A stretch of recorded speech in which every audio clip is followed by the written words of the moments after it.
In the chill of a foggy Cambridge morning, a young Bertrand Russell sat in his rooms at Trinity College, leafing through the brittle pages of Principia Mathematica, a monumental work he was co-authoring.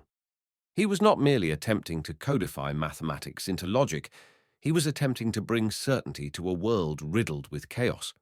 It was 1910, and the shadows of war and irrationality loomed, but Russell's obsession was clear.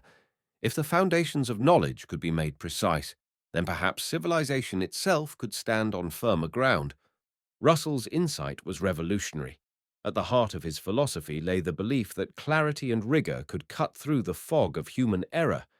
He famously wrote, "Whatever knowledge is attainable must be attained by scientific methods, and what science cannot discover, mankind cannot know."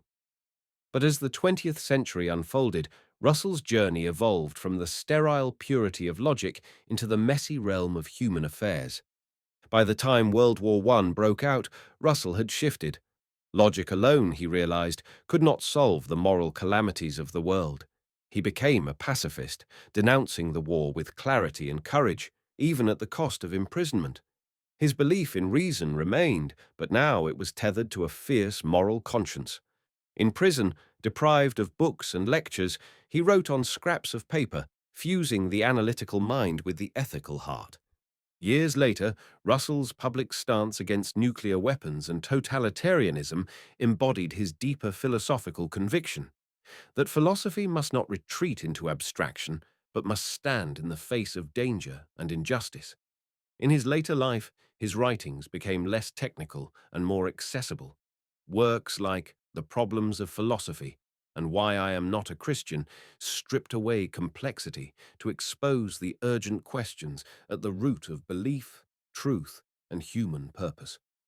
Perhaps his greatest insight, subtle, even tragic, was the recognition that no amount of knowledge could fully safeguard humanity from itself.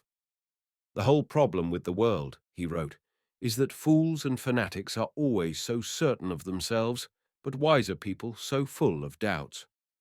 Russell never lost faith in logic, but he came to see that the true philosopher must balance the pursuit of truth with the burden of compassion. His life became a map, beginning with crystalline abstractions, detouring through moral courage, and ending in a tireless call for reason, humility, and peace.